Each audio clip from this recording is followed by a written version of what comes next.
The safety is off. There's a round in the chamber. This is Armed Alabama. Sponsored by McCoy Outdoor Company, Mobile's hometown full-line outdoor sporting products and gear store. An interactive talk show discussing self-defense, product reviews, shooting tips, safety, and more. Your calls, comments, and texts welcome at 343-0106. Now, here are your hosts, retired judge and certified NRA instructor Rusty Johnston and certified NRA law enforcement instructor Adam Strange. I know what you're thinking. Did he fire 6 shots or only 5? Well, to tell you the truth, in all this excitement, I've kind of lost track myself. But being this is a 44 Magnum, the most powerful handgun in the world, and would blow your head clean off, you've got to ask yourself one question. Do I feel lucky? Well, do you, punk?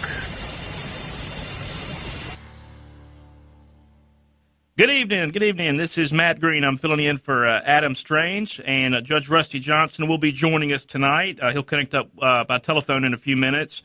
Tonight we're going to talk about pistols, revolvers, rifles, shotguns, ammunition, concealed carry, personal defense training, and attacks on our God-given right, our natural right to protect ourselves and our families. Tonight we're also going to delve into a little bit about the Vernon Madison, who's been on death row for almost 31 years for assassinating a Mobile police officer, Corporal Julius Schulte. We'll talk in general about why it takes often decades for killers to be put to death with someone who's actually tried a lot of capital murder cases in Judge Johnston. We'll also have our firearms expert, Rusty Johnston, joining us to take calls and texts on any firearm-related topics tonight here at the FM Talk 106.5 studio. You can call in at 251-343-0106, or you can also text us at that number as well. I'm also joined in studio by Sydney Johnston. Sydney, tell us a little bit about our social media and how folks can contact us. Thanks, Matt. We have a bunch of social media. We've got our Twitter. It's at Armed Alabama. We have a Facebook page. That's Armed Alabama Radio, FM 106.5. A YouTube page, which the judge puts a lot of great clips from the show and also different shooting instructions. We have our website, armedalabama.com. And also, I think we talked last week about the gun-free zones. We still have our email up, reports@armedalabama.com, if you have any pictures of gun-free zones that you think are illegal.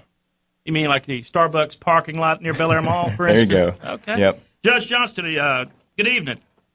Good evening. Good intro.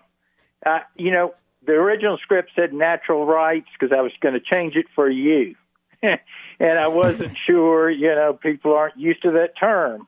So I've had it as God-given rights. And, folks, the reason I've done that is, back in the day when they wrote the Constitution or drafted the Constitution, the theory was natural rights. And that was interchangeable, really, with God-given rights, because the idea was when you were born, that because of being born, you had certain rights by virtue of being a citizen or a person born in this society. And the right to defend yourself, I think it's the top right, according to Blackstone, that wasn't given to you by anybody. And it's called natural rights. And that's why the Second Amendment doesn't give anything. It merely protects us from the federal government, not the state and local. Now, they've done their voodoo and misread the Constitution, but any of you that are interested, Google, we've actually got it posted in Sydney, I'm not sure. We've got the Bill of Rights with the preamble. And the preamble makes it clear they were never intended to be applied to the states. But that's another issue. Matt, you've done a lot of work on Vernon Madison, and I want to let you tell us, because I think people need to be reminded about him, or especially what he did. And here we are, third decade after he killed Officer Schulte, murdered him in cold blood, and he just got to stay. And folks, and that's the reason this is kind of newsworthy right now. But people tend to forget these things. This happened. The actual murder happened in 1985. Wow. 85. And I was a young lawyer at the time, and I just cannot believe that it's taken this long. It's incredible. He's just had a charmed appeals process. He's appealed his case for so long, and he's been tied up in exercising his constitutional rights to the point where he has created his own new constitutional issue of mental incompetency. Traditionally, you think of, the state can't execute someone who was incompetent at the time they committed any offense or possibly at the time that they come to trial. But no. His incompetency, according to his attorneys, has occurred subsequent to his conviction and sentencing. And they are trying now to convince the 11th Circuit Court of Appeals that it would be cruel and unusual to execute Mr. Vernon Madison in his current state. It's really quite remarkable if you consider the track he's been on. He had three jury trials. He was convicted in all three cases. His first case was in 1985. The jury recommended the death penalty. The judge gave him the death penalty. The state courts set aside that, reversed the conviction, alleging that there was the prosecution had improperly struck African American jurors. So he went back and was tried again. Same result. In 1990, they found him guilty, recommended death. Again, the courts reversed that conviction based on the fact that the state's medical expert had relied upon facts not admitted into evidence. So he gets a third trial. This time, the jury does find him guilty, but the jury on a 7-5 vote recommends life without. The trial judge, who was a trial judge in all three cases, Judge Farrell McRae, did a judicial override and imposed the death penalty. The state courts agreed to hear the appeal again. However, they affirmed the appeal. Then he went to the federal court system, where he argued that he was denied his right to a fair cross-section of the community, and he raised Batson issues again. And ultimately, he was rejected in that. And in fact, they tried to raise the issue of judicial override as being unconstitutional. The 11th Circuit flatly rejected it. But the 11th Circuit did give him a full hearing on another Batson issue that he raised at the third trial. That was rejected as well after a thoughtful opinion by the trial judge Christy Dubose, the lower court judge Christy Dubose. And the execution was set, and then the 11th Circuit now has stepped in and said that he is now suffering from he has created a tribal issue about whether he is competent to be executed and whether he is cognizant of the charges against him. And so now the state of Alabama and the Schulte family, his wife, by the way, is now deceased. She has passed since this now. But it's just an incredible saga. The 11th Circuit set to hear arguments on it later this month. Number one, I know a lot of people say, well, he's been on death row. That is a horrible fate. It was reported several times back to me that somebody I have on death row has made the statement, he's never lived so well before. He has a nicer place than he's ever lived before, that he has, anything that he wants to read, et cetera, because they've got their own place there. And so, you or I, anybody listening wouldn't last a week. We'd go crazy on death row. But this is a different type of person. And of course, what this gets us to what we've discussed in the legal community is one of the reasons it takes so long is Congress has given the federal courts through what we call habeas corpus on death penalty cases jurisdiction to hear those cases. They have created a cause of action that the federal courts can hear to hear cases that the state courts always took care of, and there was never any appeal to the federal court system. And I mean, it's not an appeal, but it's a side collateral attack. And that's really what causes these cases. Well, the state of Alabama caused them to last a good bit of time, but that's why it's taking so much time now. Hey, we're about to go to our break, Judge. It's so, just, and Congress could stop all that tomorrow. Absolutely. By a simple vote. Call us at 251-343-0106 and offer some, if you know anything about the officer, we'd like to hear from you.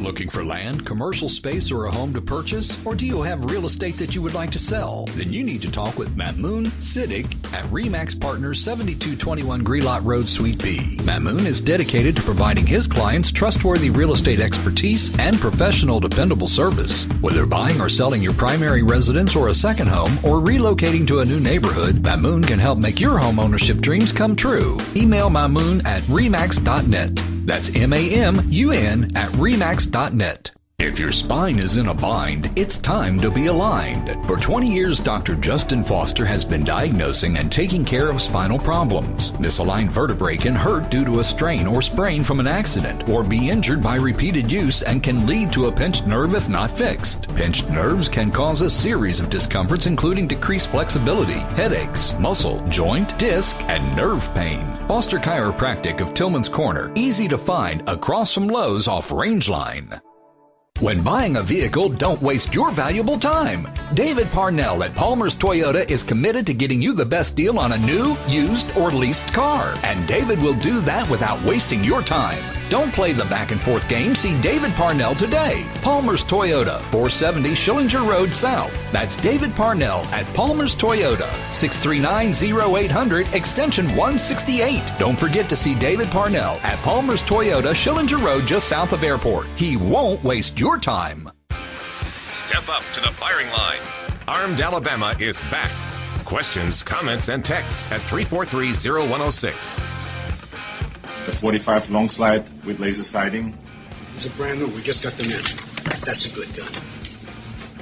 Just touch the trigger, the beam comes on, and you put the red dot where you want the bullet to go. You can't miss. Anything else? Phased plasma rifle in the 40-watt range. Hey, just what you see, pal. The Uzi 9mm. You know your weapons, buddy. Any one of these is ideal for home defense. So, what shall it be? All. I may close early today. There's a 15-day wait on the handguns. The rifles you can take right now. You can't do that. Wrong. Welcome back to Armed Alabama. Give us a call, 251-343-0106. I'm speaking with Judge Rusty Johnson. We're talking about Vernon Madison, the 31-year death row inmate who has seemed to escaped justice in the execution-style murder of Corporal Julius Schulte, Mobile police officer in 1985. Judge, I was reading the trial judge in this case. He had a hearing recently on the mental competency of Vernon Madison. It was Judge Smith. As you know, Judge Smith is certainly one of our better justices and judges here in Mobile County, and he gave a full and fair hearing to the issues that Mr. Madison was asserting. His issues really that he's asserting now are not really fit within the constitutional parameters of incompetency in terms of what the Supreme Court has said merits an execution to be stayed. You know, generally they require the defendant to be insane or not understand the nature or the reason for his execution. What his attorneys, Madison's attorneys, are arguing are not that really. And what they're saying is he's had a series of strokes, he suffers vascular dementia, diabetes, hypertension, memory impairment. But all that was flatly rejected at a hearing Judge Smith held. He heard experts from both sides of the case. And, I read his opinion, and there was a piece of it that really struck me as just incredible. They were referring to his recent strokes, and Judge Smith quoted in his opinion that when they brought Madison in for an evaluation at Mobile Infirmary in January of this year, neurology was consulted and an MRI was obtained showing a very small acute CVA. This, however, does not account for his symptoms. Synthetic marijuana and methamphetamine use, however, is more clinically consistent with his symptoms, especially with a quick resolution.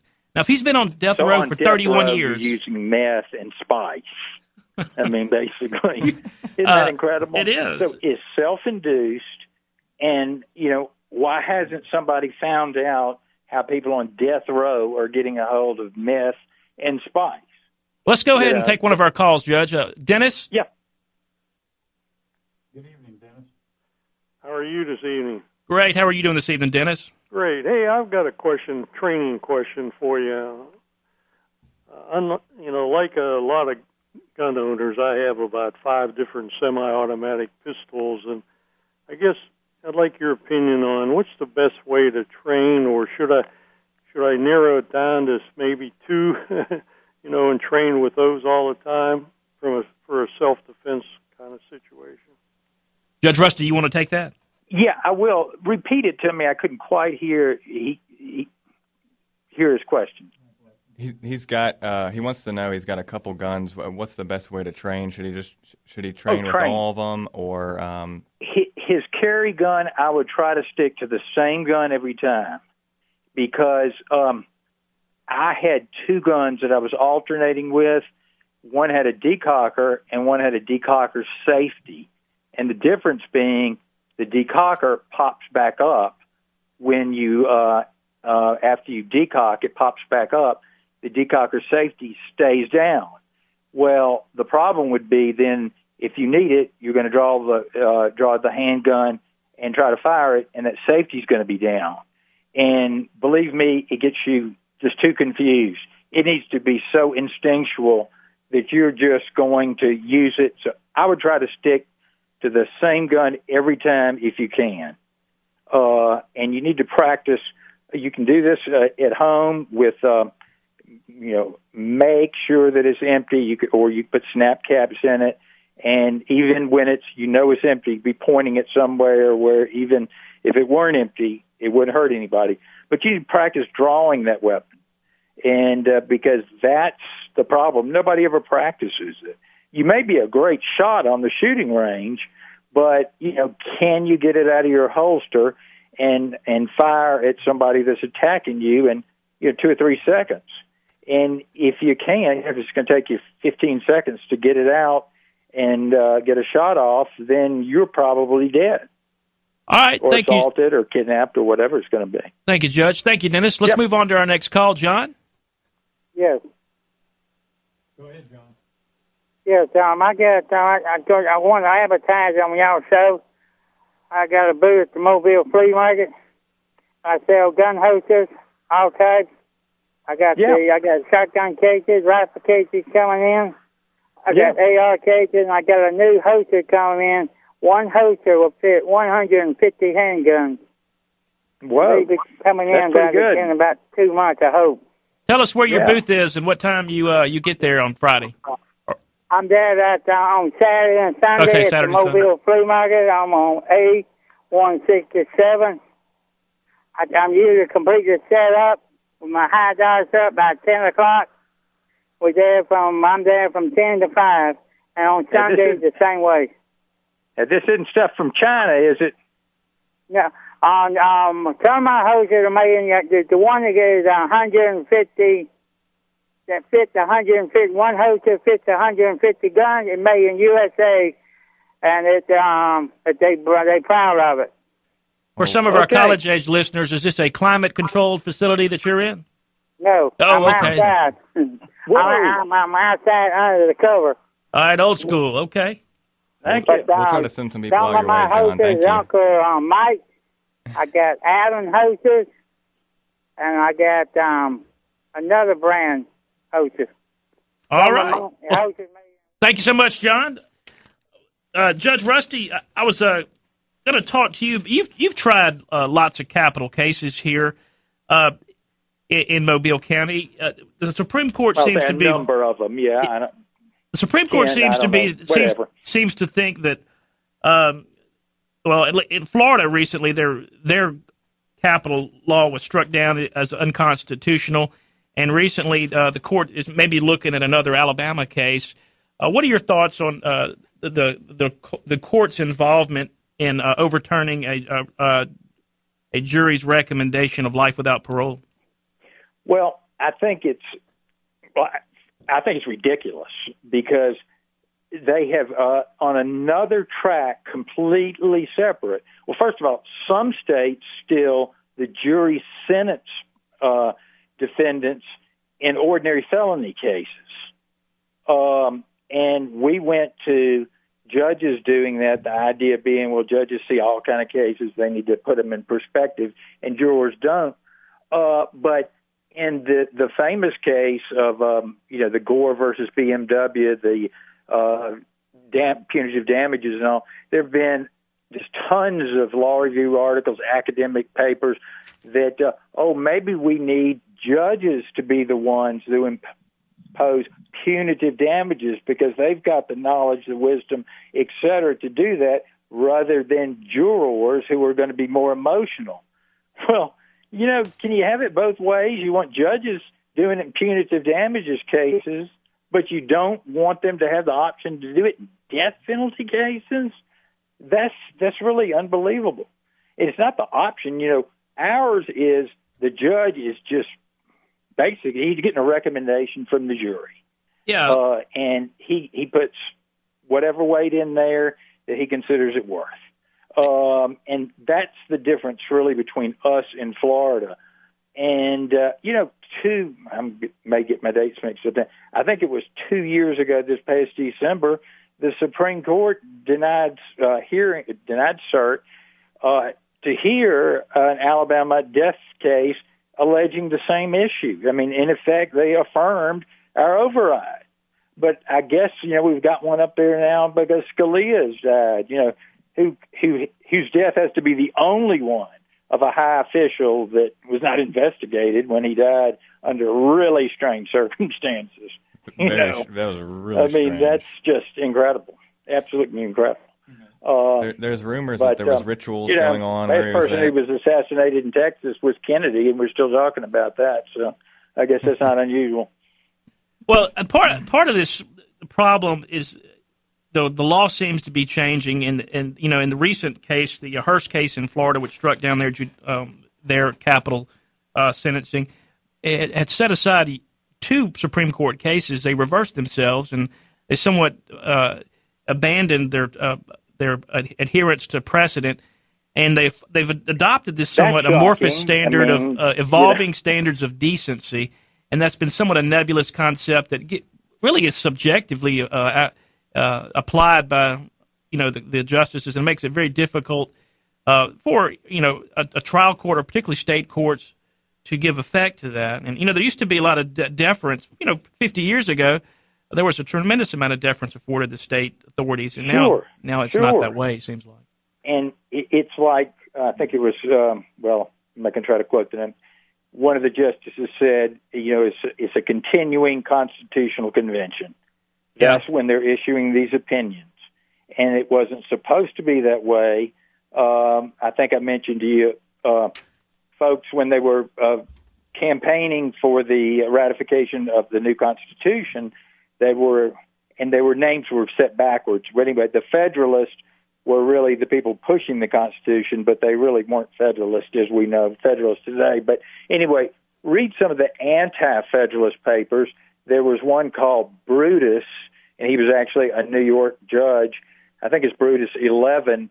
He predicted in his Brutus 11 letter exactly what would happen with the federal courts if you had the Constitution approved in the way it was approved. He just laid it out, and he said they will eventually become the strongest branch of government. The Federalist Papers. All right, Judge, we're going into a break real quick. Branch of the government. This is Armed Alabama. He laid it out properly. You're walking on the fighting side of me, running down a way of life. FM Talk 106.5, the Gulf Coast Weather Authority, and Dr. Bill Williams. We'll look for clear skies tonight. Low temperatures will be in the upper 60s at daybreak. For Wednesday, sunny and hot with afternoon temperatures in the lower 90s. And the outlook for Thursday, sunny and hot again with afternoon readings in the lower 90s. This is meteorologist Dr. Bill Williams for FM Talk 106.5. FM Talk 1065, the Gulf Coast Weather Authority. Escambia County, Florida is now under a public health emergency because of the Zika virus. Hello, everyone. I'm Mel Showers, News 5 for FM Talk 1065. There are now 2 confirmed Zika cases in the Florida Panhandle. 1 case is in Escambia County and 1 is in Santa Rosa County. Representatives from the federal government will visit Alabama this week to determine if illegal immigrant children from El Salvador, Honduras, and Guatemala will be relocated in Baldwin County. Governor Bentley says federal authorities are expected to visit in the next day or 2. No decisions on whether to use the fields have been made. Duck boats are coming to the port city. They will show tourists Mobile by land and sea. Today, the City Council approved the measure to construct a boat ramp at the Convention Center and USS Alabama for the new attraction. I'm Mel Showers, News 5 for FM Talk 1065. When buying a vehicle, don't waste your valuable time. David Parnell at Palmer's Toyota is committed to getting you the best deal on a new, used, or leased car. And David will do that without wasting your time. Don't play the back and forth game. See David Parnell today. Palmer's Toyota, 470 Schillinger Road South. That's David Parnell at Palmer's Toyota, 639-0800, extension 168. Don't forget to see David Parnell at Palmer's Toyota, Schillinger Road, just south of Airport. He won't waste your time. Longleaf pine is the South's original pine tree, towering over all others. Vast clear-cutting logging operations in the first half of the last century destroyed these beautiful longleaf forests, some well over 100 years old. Their wood sent to New England, New York, and Europe. Many Southerners have no memory of the magnificent longleaf forests that covered the South. The America's Longleaf Restoration Initiative is a concerted effort to restore and conserve longleaf pine forests. The best part is, it's working. For more info, visit americaslongleaf.org. Step up to the firing line. Armed Alabama is back. Questions, comments, and texts at 343-0106. I don't know who you are. I don't know what you want. If you are looking for ransom, I can tell you I don't have money. But what I do have are a very particular set of skills. Skills I've acquired over a very long career. Skills that make me a nightmare for people like you. If you let my daughter go now, that'll be the end of it. I will not look for you. I will not pursue you. But if you don't, I will look for you. I will find you. And I will kill you. Welcome back to Armed Alabama. I want to say the last quote we had with Terminator, where he had the phase plasma rifle. Judge, is that true that you can buy that at McCoy Outdoor? Well, I was just looking on their website, and I believe they're sold out. But you've reminded me that I wanted to talk about if you don't want to fool with the stolen goods and the pigs and all that at the fair, the flea market. Flea market. Yeah. Go by McCoy Outdoor Company and see they've got every kind of holster you can imagine. I'm partial to strong side retention holsters, but you definitely need to have a holster that you can wear all the time, that you're comfortable with, so you can draw and get your gun out. And they've got, it's clearly the largest selection of holsters in the area, barring the flea market. But knowledgeable people that can fit, because you got to have a good fit. And I recommend, too, after you get the holster, roll around on the ground. It doesn't need to come out because, you may be in some kind of confrontation like that. They've got holsters. Of course, they've got everything else. They've got those Yeti coolers down there that, they're better than a darn refrigerator. But full-line selection of concealed carry handguns.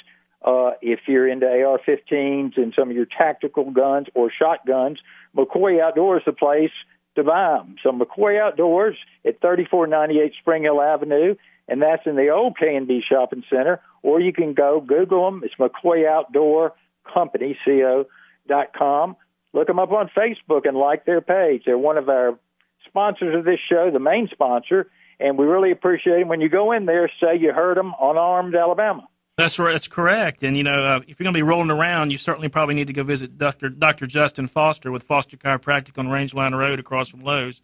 You're going to need get you stretched out a little bit. Rolling around. I tell you, he especially, those back adjustments, because I have back problems, and they can adjust your back. You got to know what's wrong with it, obviously, but most people that by the time they make it to Dr. Foster, they kind of know what's wrong with their back, and you can just you can go and get that relief you need because it'll drive you crazy. He's got your back.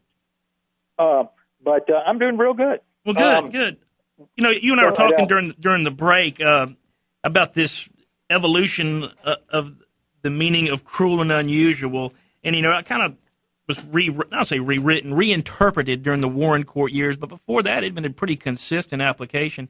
Can you talk a little bit about how the cruel and unusual phrase has evolved?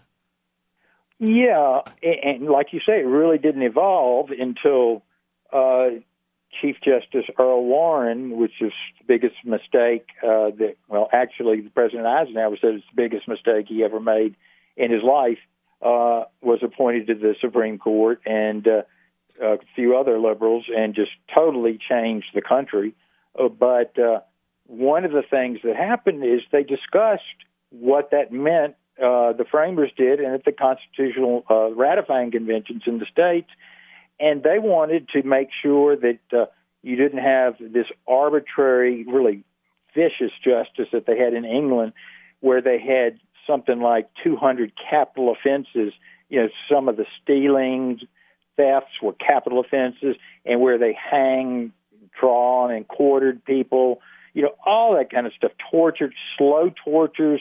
They said they wanted to make sure those, but there were many people that needed floggings, brandings. Those were common at the time the Constitution was enacted, and they never saw a problem with those.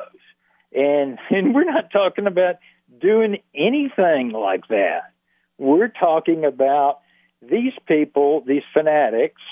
They think that using this drug cocktail to put you to sleep is cruel and unusual.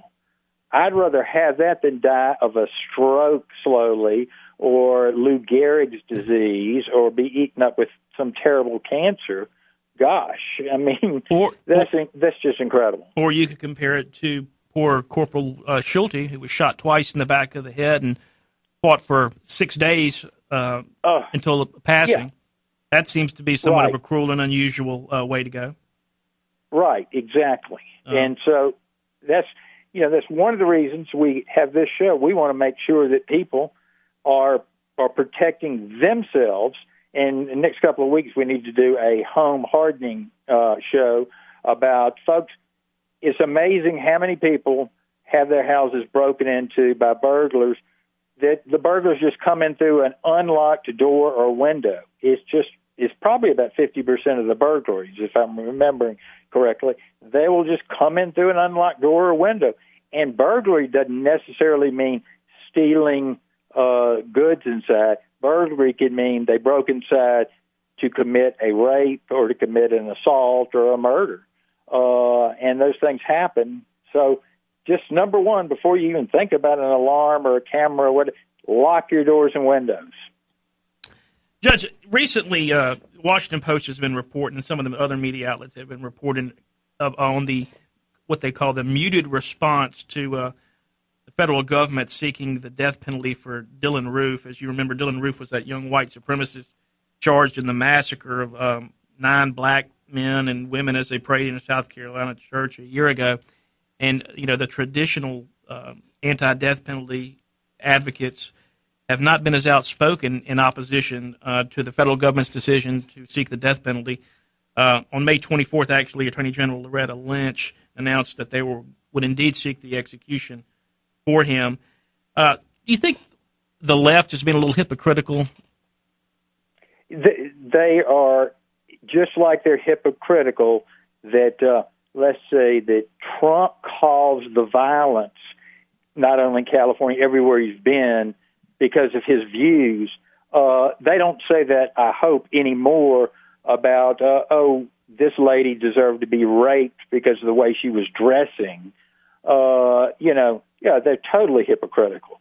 If that guy, listen, he deserves to be sent to death row under South Carolina law, under their murder statute. I'm sure this fits, so multiple murder, etc., but not under, I assume this is their hate crime bill, which, I mean, if any bill ought to be unconstitutional, it's that nonsense.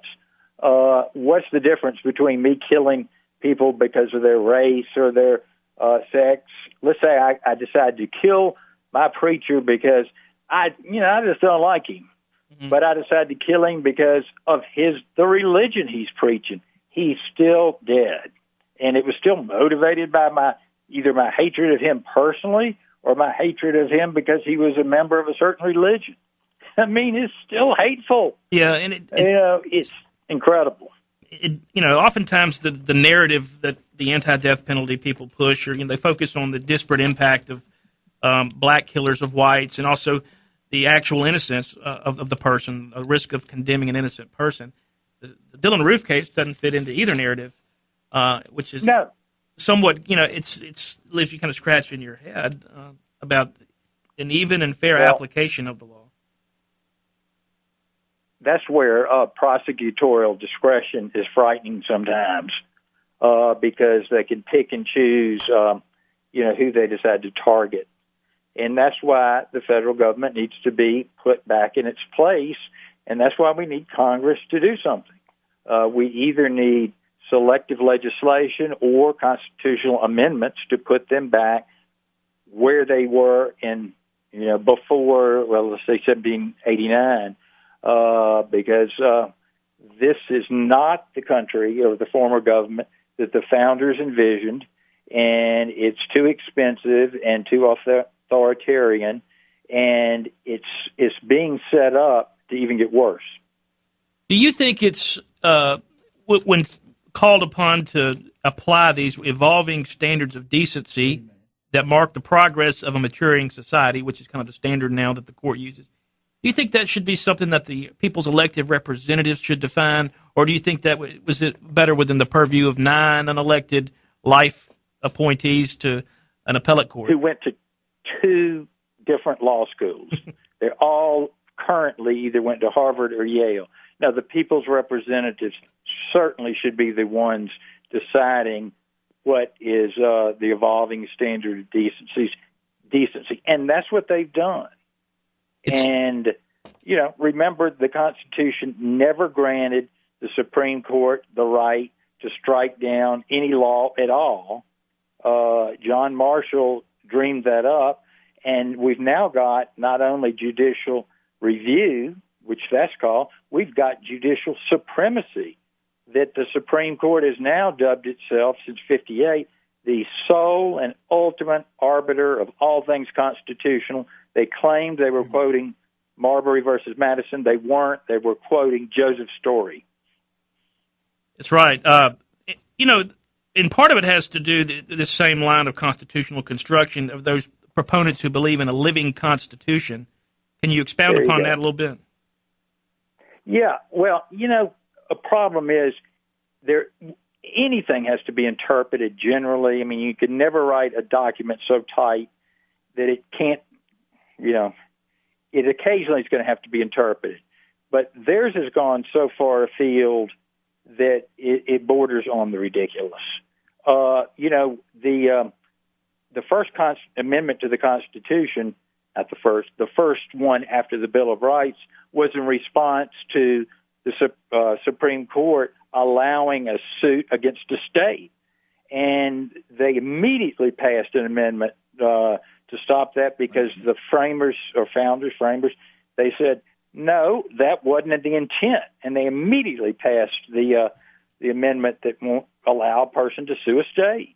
And so, they corrected that problem immediately. And that's the problem. When the Supreme Court's gotten out of line, there hadn't been a correction of it.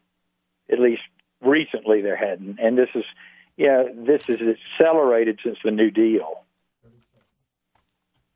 Talking here with Mobile County retired Circuit Judge Rusty Johnston in studio with Sidney Johnston.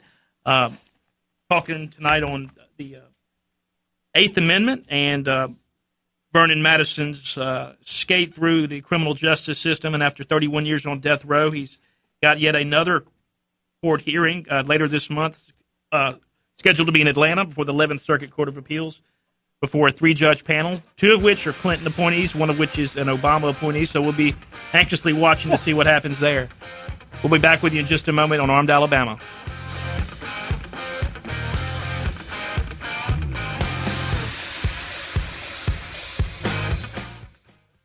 Longleaf pine is the South's original pine tree, towering over all others. Vast clear-cutting logging operations in the first half of the last century destroyed these beautiful longleaf forests, some well over 100 years old. Their wood sent to New England, New York, and Europe. Many Southerners have no memory of the magnificent longleaf forests that covered the South. The America's Longleaf Restoration Initiative is a concerted effort to restore and conserve longleaf pine forests. The best part is, it's working. For more info, visit americaslongleaf.org.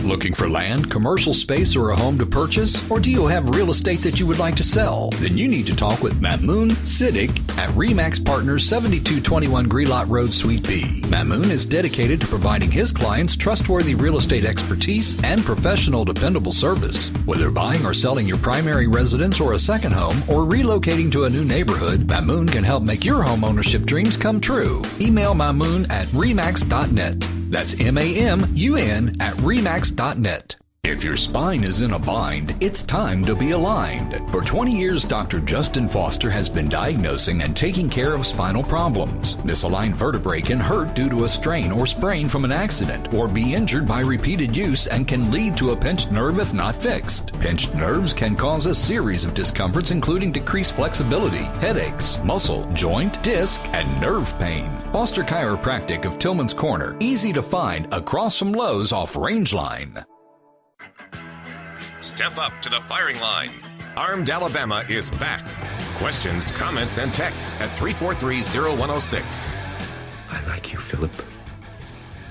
But be assured, bite my hand, and I will put you down.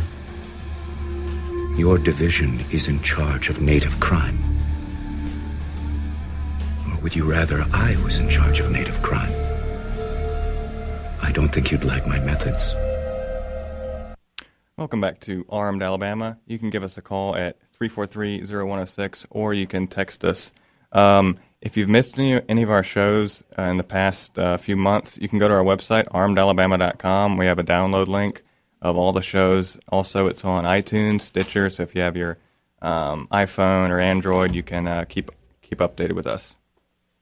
Judge, just after talking to Dennis, thinking maybe on the way out on the flea market this weekend, we can stop off at David Parnell and see David Parnell at Palmer's Toyota on Schillingers Road South. That's on the way out there. That's right. That's exactly right. Because we know some other car dealers that have no gun signs on their door, so we wouldn't want to go in there. It might be unsafe. Yeah, he's I don't like that stress of buying a new car, and he makes it just much less stressful. If anybody wants to call in or text, get them in quick on any gun issue, or if you want to talk about the death penalty, now's your chance. Even if you're against it, we'll talk to you about that. I personally think this idea of having I think we need public death penalties. I wouldn't go, you wouldn't go, but the people who would go and watch it would be the ones who need to go and watch it. Maybe if it deterred one person out of a crowd of, let's say, 1,000, 1,500, boy, wouldn't that be worth it? I mean, the idea that it's done in secret 30 years later, like Thomas Wisenhant took 35 years, and that's due to the Southern Poverty Law Center. He was their patron saint.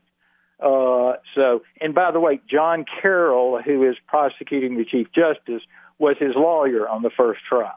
Couldn't we turn it into a game show, Judge? Going with him for 35 years, committed a series of at least 3 murders I know of, mutilations after their death. I don't want to go over the details, but horrible.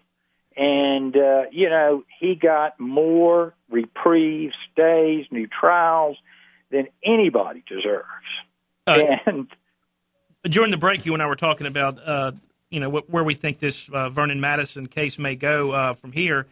when the 11th Circuit issued its opinion staying the execution, I mean, it was they have, in essence, legally said that they have found that Madison has a substantial likelihood of success on the merits, which is really quite an affront to the state court. And I think the Attorney General's briefed on their appeal to the Supreme Court later that evening mentioned it. But it was quite incredible. That night, there was an emergency appeal by the state of Alabama to the United States Supreme Court. This was about a month ago. And it literally, as Vernon Madison was on death row, everybody's getting ready for the execution. And they're waiting on the Supreme Court. About 8 o'clock, 8:30, late in the evening, they issue a 4-4 vote, which is a tie, which means in the event of a tie, the lower court ruling stands. Right. And this was without Justice Scalia. This was right after his passing. And many have said the that state of Alabama would have won. If Scalia would have been alive, Vernon Madison would not have been. We have one more call. Right. Let's check out Fred and Sims. Yes, good afternoon. I suffered through a couple of murder trials. One about 11 years ago, a guy named Thomas Lane. And the judge found him, the jury found him guilty. The judge sentenced him to death, which I was very thankful. And then he had an appeal and another trial. And today, the other judge, I think it was the most honorable Judge Grady, sentenced him also to death row again today. I just wanted to take a second and thank Judge Rusty, even today, even though it's like 11 or 12 years after, that I appreciate him, remember it, and I'm grateful. And sometimes people do remember the good things that judges do, because I really lost. Well, I thank you. Was that one you tried, Judge? Yeah. Okay. You were the trial I tried it the first time. Okay. And its reasons for reversal was, just nonsense. But that's the normal course of these things. They seem to it takes 2 or 3 trials before they'll let them to proceed up through and to get into all the appeals process. Hey, Fred, are you still there? I'm still on. Well, can you, I've prosecuted these cases, and it's hard to articulate to someone who's never been to one of these things, but can you just tell us briefly how gut-wrenching it is for a family member or a friend in these cases to sit through a trial like this? Well, you got you want to tell the truth, and you're sworn on there, and that's when you get sworn in, doggone it, you better tell the truth. And it's just really a nerve-wracking thing to remember all this stuff, do it accurately, faithfully, and then you just never know what's going to happen. You can't read a jury. It's like playing a craps game. You don't know what's going to happen most of the time. In my opinion, I'm just a humble Sure. guy. Do you think that Mr. Slay was afforded due process and given a fair trial? Lane. Yeah. I'm sorry, Lane. Lane. Oh, yes, sir. Absolutely, both times. I think everybody jumped through hoops to give him every opportunity in the world to show his case. Did he have an attorney that was appointed by the court to represent him? I'm not sure. I'm not sure about all that. I know he had a pretty commonly known name lawyer up there. But I don't want to get into all that. Sure. I'm not prepared to. No, I was just asking. The big thing I want to do is say thank you, Judge. That was the purpose of my call. Thank you so much. Thank you so much. Yes, sir. It's difficult for someone who's never been in one of these cases to really describe it. You see stuff on TV, but it doesn't really do it justice. And I know it certainly weighs heavily, not only on the victim's family, but on judges. Judge Johnston, can you tell us kind of some of the cases, the emotions that you go through when you literally have to hold an accused's life in your hands? Well, one thing, it starts off so tedious that I've always allowed individual voir dire of the jury, individual questioning of the jury. And so that will take, and I don't want dire of the jury, individual questioning of the jury. And so that will take, and I didn't want the jurors to sit down there for a week while people were questioned individually. So I would say if your juror number 20 through 30 come back tomorrow, try to space them out over the days so they wouldn't have to sit around all that time. So that's just terrible. And frankly, and I rarely would do this, but there were a couple of times we went to 9:30 at night. Always had the court police there to take them to their car, but trying to get this thing done in some kind of reasonable time. And then, you get into the evidence, and then the jury, I never told the jury that what they were giving me as a recommendation. I wanted them to know that it was real, because have the heavy weight, on them. And then we would have the sentencing hearing, and I would always recess the sentencing hearing or adjourn it, because instead of doing it right then, because if you do it right then, it looks like you've already made your mind up. And then I'd reset it for a month out or whatever, and then I would write the order and decide during that time. And, you have to write a pretty in-depth order. I suspect there's some judges that get one side or the other to do it for them, but I never believed in doing that. So I would write the order during that month-long break or whatever, try to get all that done properly, and then reconvene it, and then ask again, did he have anything to say before the sentence was imposed, and then read 20-page order, and then that was it. Yeah, it's pretty. This is the closest thing you'll ever get to some 19th century novel that you would be in. It's just really strange. Now, it would be more profound if you knew that he was going to be executed next week. Mm-hmm. I'll be dead before anybody I've sentenced to death dies.